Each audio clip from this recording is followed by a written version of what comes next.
Welcome to SK construction. நம்ம இன்றைக்கி இந்த வீடியோவில் பார்க்க போகிறது டை பீம்னா என்ன, டை பீம் நம்ம எங்கே பயன்படுத்துகிறோம், எதுக்காக பயன்படுத்துகிறோம் அப்படிங்கிறது தெரிஞ்சுக்கலாம். அப்புறம் இன்னொன்று பார்த்திங்கன்னா, பிரிக் வால் பண்ணும்போதே பிரிக் ஒர்க் பண்ணிவிட்டு சைடு மட்டும் நம்ம காலத்தை அடைச்சிட்டு காங்கிட்டு போடுவாங்க.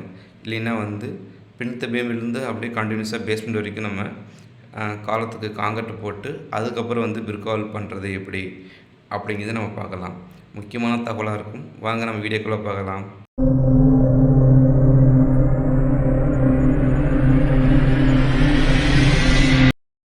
லாஸ்ட் டே பார்த்துருப்போம். பிரிக் ஒர்க் பண்ணிவிட்டு இன்னர் பிளாஸ்டிங் அவுட்டர் பிளாஸ்டிங் பற்றி நம்ம பார்த்துருப்போம்.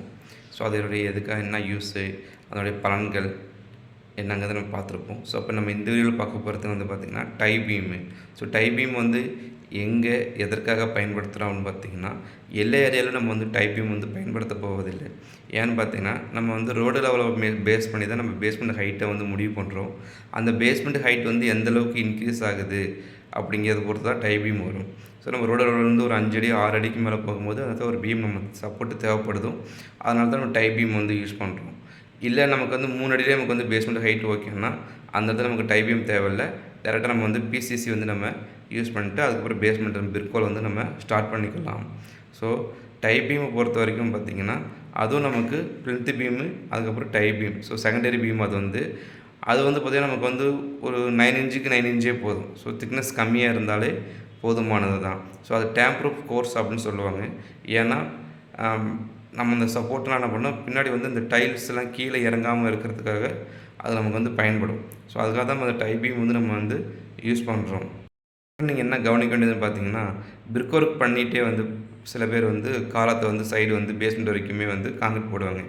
இல்லைனா சில பேர் பிளிந்த் பீம்லேயே காங்கிரீட் வரைக்கும் நம்ம பேஸ்மெண்ட் வரைக்குமே காங்கிரீட் போட்டுட்டு பாக்ஸ் வச்சு காங்கிரீட் போட்டு அதுக்கப்புறம் பார்த்திங்கன்னா பிரிக் வால் ஆரம்பிப்பாங்க. ஸோ இது எது பெஸ்ட்டுன்னு பார்த்தீங்கன்னா, பிளிந்த் பீம்லேயே நம்ம பேஸ்மெண்ட் வரைக்கும் காலம் பாக்ஸ் மாட்டி காங்கிரீட் போட்டுட்டு அதுக்கப்புறம் நம்ம பிரிக் வால் பண்ணுறது நல்லது. ஏன்னு பார்த்தீங்கன்னா, இப்போ பிரிக் ஒர்க் பண்ணிட்டீங்க, நமக்கு அந்த கவர்லாம் கிடைக்காது. நம்ம அதுக்கப்புறம் சந்து அடைக்கும் போது பார்த்திங்க அப்படின்னா வச்சுக்கோங்களேன், நம்ம அந்த பாக்ஸ் வைக்கிற மாதிரிலாம் நமக்கு சைடு அந்த மாதிரி நமக்கு கவர் கிடைக்காமல் இருக்கும். அதனால் சின்ன சின்ன பிரச்சனைகள்லாம் வரும். அதனால் சில பேர் செங்கல் வரி வச்சுட்டு நம்ம சைடு வச்சு காங்கிட்டு போகிறாங்க. நான் தவறுன்னு சொல்லலை. பட் இந்த மாதிரி நீங்கள் பண்ணிங்க அப்படின்னா அது ஒரு நல்ல மெத்தடாக இருக்கும். நம்ம காலம் போட்டாலும் சரி, பீமுக்கு காங்கிட்டு போட்டாலும் சரி, என்ன கிரேடு யூஸ் பண்ணுறோம் அப்படிங்கிறது பார்க்கணும். தூக்குண்டு வச்சு நம்ம லெவலிங் செக் பண்ணிக்கணும். கவர் பிளாக் கரெக்டாக இருக்கான்னு செக் பண்ணிக்கணும். ஸோ இந்தமாரிலாம் சில செக்லிஸ்ட்டை நான் ஆல்ரெடி அப்லோட் பண்ணியிருக்கேன். ஸோ இதெல்லாம் நீங்கள் மறுபடியும் காங்கிரீட் போடும்போது பாக்ஸ் வச்சு வைக்கும்போது இது எல்லாமே நம்ம கவனிக்க வேண்டியது. அதுக்கப்புறம் நம்ம பார்க்க போது பார்த்திங்கன்னா கிராவல் ஃபில்லிங். ஸோ இதுக்கு அடுத்த ஸ்டேஜ் இன்னர் பிளாஸ்டிங் பண்ணியாச்சு, அவுட்டர் பிளாஸ்டிங் பண்ணியாச்சு. அதுக்கு அடுத்த ஸ்டேஜ் பார்த்திங்கன்னா கிராவல் ஃபில் பண்ணுறோம். ஸோ அப் டு பேஸ்மெண்ட் வரைக்கும் நம்ம என்ன பண்ணுறோம், கிராவல் ஃபில் பண்ணுறோம். ஸோ கிராவல் ஃபில் பண்ண பார்த்திங்கன்னா நல்ல கிராவலாக பார்த்து நம்ம ஃபில் பண்ணணும். பெரிய பெரிய கல் அந்த மாதிரிலாம் இருந்துச்சு அப்படின்னா கரெக்டாக போய் கீழே மண் ஃபில் ஆகாமல் இருக்கும். அப்போ அந்த இடத்துல கேப் உருவாகும்போது ஃபியூச்சரில் என்ன பண்ணுன்னா மண் கீழே இறங்குறதுக்கு வாய்ப்பு இருக்குது. ஸோ கிராவல் நல்ல தரமான கிராவல் வாங்கி போடுங்க. இல்லைனா கிணத்து பாறைன்னு சொல்லுவாங்க. ஸோ அதெல்லாம் நீங்கள் என்ன போட்டீங்கன்னா ஒரு ஹேமரோ இல்லை சுற்றி வச்சு என்ன பண்ணால் நம்ம அதில் உடச்சி விடலாம். உடச்சி சுக்குநூறாக்கிட்டிங்கன்னா அப்படின்னா அந்த தண்ணி என்ன பண்ணும், கீழே ஃபுல்லாகவே நமக்கு தரமட்டத்தை வரைக்கும் கீழே வரைக்கும் நல்லா போகும். ஸோ பெரிய பெரிய கல்லாக இருந்துச்சு, பாறையாக இருந்துச்சு அப்படின்னா அதான் நம்ம வெளியே எடுத்து போட்டுடலாம். ஸோ கிராவல் ஃபில் பண்ணும்போது 2 மெத்தட் நம்ம கவனிக்க வேண்டியது. ஒரு மெத்தட் பார்த்திங்கன்னா நல்லா கிராவல் மண்ணாக இருக்கா அப்படிங்கிறது பார்க்கணும். இன்னொன்று பார்த்திங்கன்னா பேஸ்மெண்ட் ஹைட் அதிகமாகும் போது 2 லேயராக போகிறது நல்லது. ஸோ இப்போ 3 அடி ஹைட் வைக்கணும்னா டேரெக்டாக நமக்கு கிராவல் ஃபுல்லாகவே நம்ம ஃபில் பண்ணிக்கலாம். இது ஒரு 5 அடி 6 அடிக்கு போகும்போது ஃபஸ்ட்டு ஒரு லேயர், செகண்ட் ஒரு லேயராக போட்டு கன்சல்டேஷன் பண்ணுறது நல்லது. ஏன்னு பார்த்தீங்கன்னா நம்ம அதிகமாக லோடு ஏற்றும் போது செவுறு வெளியே தள்ளுறதுக்கு வாய்ப்பு இருக்குது. ஸோ அதனால் நம்ம கன்சல்டேஷன் பண்ணும்போது சரி, ஒவ்வொரு லேயராக நம்ம ஒரு 2 லேயராக கூட பயன்படுத்தி கன்சல்டேஷன் பண்ணி அது நம்மளை காய விட்டு திரும்ப நம்ம தண்ணி ஊற்றி கன்சல்டேஷன் பண்ணுறதும் நல்லது. ஸோ அந்த கன்சல்டேஷன் பண்ணுறது பார்த்திங்கன்னா தண்ணி நமக்கு ஃபோர்ஸாக கீழே இறங்குற மாதிரி நம்ம பயன்படுத்தணும். நம்ம ஆல்ரெடி வீடியோ போட்டிருக்கிறோம். ஸோ கன்சல்டேஷன் எப்படி பயன்படுத்துறதுன்னு. ஸோ அந்த வீடியோவை பார்த்தாலே உங்களுக்கு புரியும். ஸோ நம்ம பெரிய பம்பு இல்லைனா நமக்கு ஃபோர்ஸாக வர்றது தண்ணி நம்ம பைப் நல்லா ஆழமாக கீழே இருக்கணும் அப்படின்னா தண்ணி நமக்கு கீழே வரைக்கும் நல்லா ஃபில் ஆகும். அப்படி ஃபில் ஆகும்போது மண் நல்லா இறுக்கமாக பிடிக்கும். ஸோ அதனால் கன்சல்டேஷன் வந்து பார்த்திங்கன்னா ப்ராப்பராக பண்ணணும். ஸோ நம்ம தண்ணி விட்டு நல்லா கடப்பாரை வச்சு கூராட்டிட்டு, ஒரு 1 அடிக்கு 1 அடி நல்லா தண்ணி வச்சு நல்லா கடப்பாரை விட்டு கூராடணும். தண்ணி நிறையா விட்டு, அது கீழே இறங்குற வரைக்கும் தண்ணி நம்ம வந்து என்ன பண்ணோம், ஃபுல்லாக தண்ணி நிற்கணும். தண்ணி நின்று அதுக்கப்புறம் கீழே வந்து பொறுமையாக இறங்கும். அதுக்கான டைம் எடுத்துக்கும். நம்மளும் அதுக்கான டைம் கொடுக்கணும். இன்றைக்கி நம்ம கிராவல் கொட்டணும், உடனே கன்சல்டேஷன் பண்ணணும், உடனே பிசிசி போட்டோம், உடனே பிரிக் ஒர்க் பண்ணணும் அப்படிங்கிறது வந்து தவறே செய்யாதீங்க. அதுக்கான ஒரு டைம் கொடுங்க. இப்போ நம்ம ஒரு பில்டிங் கட்டணும்னா அதுக்கு தேவையான டைமிங்லாம் இருக்குது. ஒவ்வொரு ஸ்டேஜுக்கும் ஒவ்வொரு டைமிங்லாம் இருக்குது. அந்த டைமிங்லாம் நம்ம கொடுத்தோம் அப்படின்னா நம்ம வந்து ஒரு 100% முழுமையாக வந்து தரமான ஒரு வீடு வந்து நம்ம வந்து கட்ட முடியும். ஸோ அதுக்காக கன்சல்டேஷன் பண்ணும்போது 2 டைப்பாக கன்சல்டேஷன் பண்ணணும். நல்லா கடப்பாரை வச்சு நல்லா கூராட்டணும். ஒருத்தர் 2 பேர்னா அந்த ஏரியா பெருசாக இருந்துச்சுன்னா ஒரு 3 பேர் 4 பேர் வச்சு அப்படியே ஒவ்வொரு ஏரியாவை வந்து கவர் பண்ணணும்.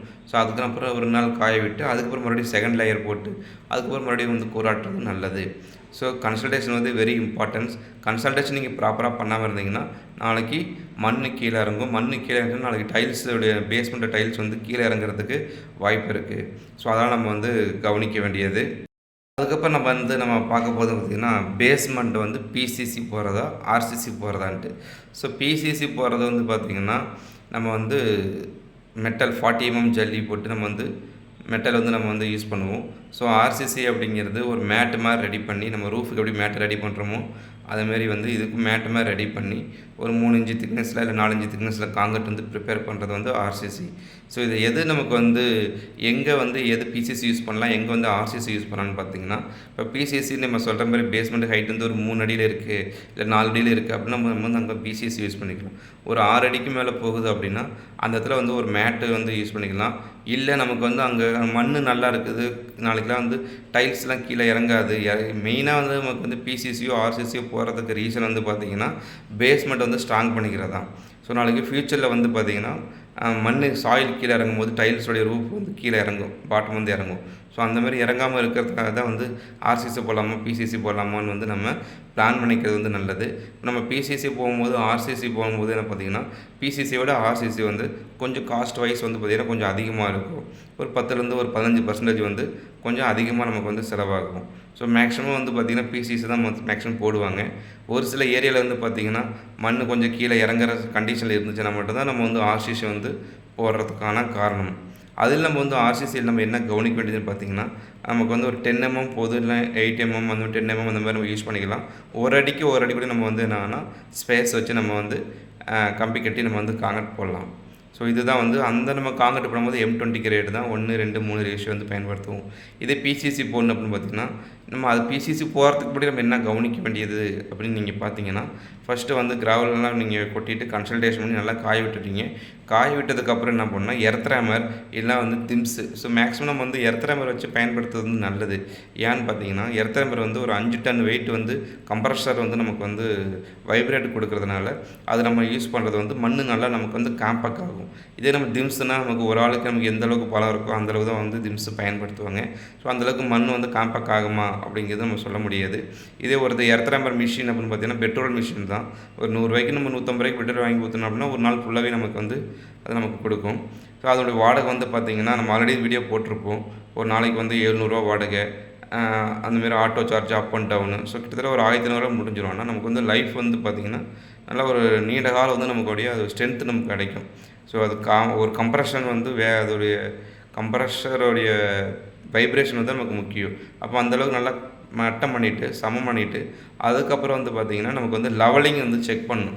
ஸோ எல்லா இடத்துலையும் இப்போ 4 இன்ச்சு நமக்கு வந்து திக்னஸ் நமக்கு வந்து பிசிசி போடுற போனோம்னா எல்லா ரூமுக்குமே 4 இன்ச்சு நமக்கு வந்து ஒரு வாட்டர் லெவல் செக் பண்ணி அதுக்கப்புறம் நான் வந்து எம்சென்ட் ஒரு லேயர் மேலே கொட்டிட்டு அதுக்கப்புறம் வந்து நம்ம பிசிசி வந்து போகிறது நல்லது. ஸோ பிசிசியோட ரேஷியோ வந்து பார்த்திங்கன்னா 1:4:8. ஸோ நம்ம வந்து அந்த கிரேடு தான் நம்ம வந்து யூஸ் பண்ணுவோம். ஸோ அந்தமாரி ரேஷியோ ஒரு சட்டி சிமெண்ட் அப்படின்னா 4 சட்டி வந்து மணல், 8 சட்டி வந்து நம்ம மெட்டல் 40 mm மெட்டல் வந்து மிக்ஸ் பண்ணி இதுலேயும் நம்ம வந்து மிக்சர் மிஷின்லாம் வந்து மிக்ஸ் பண்ணி கையால் கலக்கிறதோட மிக்சர் மிஷினில் மிக்ஸ் பண்ணி போடும்போது இது நமக்கு நல்ல ஒரு மிக்ஸ் ரேஷியோ வந்து கிடைக்கும். அதோடைய ஸ்ட்ரென்த்து நமக்கு நல்லா கிடைக்கும். ஸோ மேக்ஸிமம் வந்து அந்தமாரி நம்ம பயன்படுத்துவது வந்து நல்லது. அதே மாதிரி நம்ம வந்து பேஸ்மெண்ட் வந்து போகிறதுக்கு முன்னாடியே வந்து நம்ம பிசிசி போகிறதுக்கு முன்னாடியே வந்து என்ன பார்த்திங்கன்னா கரையா மருந்துலாம் சில பேர் வந்து ஊற்றிடுவாங்க. ஏன்னா அந்த ஏரியாவில் வந்து நிறைய கரையான்லாம் அரிக்கிற மாதிரி இருக்கும். ஸோ அந்த மாதிரி கரையா மருந்து வந்து இப்போ நம்ம பேஸ்மெண்ட்டு போட்டு நம்ம கிராவல் ஃபில் பண்ணிவிட்டு அதுக்கப்புறம் கன்சல்டேஷன் பண்ணிட்டு மட்டம் பண்ணும்போது மட்டம் பண்ணிவிட்டு நமக்கு என்ன ஒரு 6 இன்ச்சுக்கு 6 இன்ச்சு வந்து ஒரு குழி மாதிரி போட்டுட்டு அதில் நமக்கு வந்து கரைய மருந்து ஆன்டி டெர்மினேட் வந்து கரைய மருந்து வந்து நம்ம ஊற்றிக்கலாம். ஸோ அந்த ஆன்டி டெர்மினேட்டுக்கு வந்து என்ன ரேஷியோ பார்த்தீங்கன்னா 1:50 இல்லை 1:45 அந்தமாரி நம்ம ரேஷியோ வந்து மிக்ஸ் பண்ணிக்கலாம். 1 லிட்டர் அந்த கெமிக்கலுக்கு 50 லிட்டர் தண்ணி இல்லை 45 லிட்டர் தண்ணி வந்து நம்ம மிக்ஸ் பண்ணி நம்ம அந்த குழிக்கு ஊற்றுறோம் அப்படின்னா அது வந்து கீழே பரவும். ஸோ பரவும்போது நமக்கு என்ன பண்ணணும், கரையை வந்து நாளைக்கு வந்து ஃப்யூச்சரில் வந்து வரத்துக்கு வாய்ப்பு இல்லை. வீடியோ உங்களுக்கு பிடிச்சிருந்துச்சுன்னா லைக் பண்ணுங்கள், ஷேர் பண்ணுங்கள், சப்ஸ்கிரைப் பண்ணுங்கள், உங்கள் ஃப்ரெண்ட்ஸுக்கெல்லாம் ஷேர் பண்ணுங்கள். தேங்க்யூ வாட்சிங் ஆல்.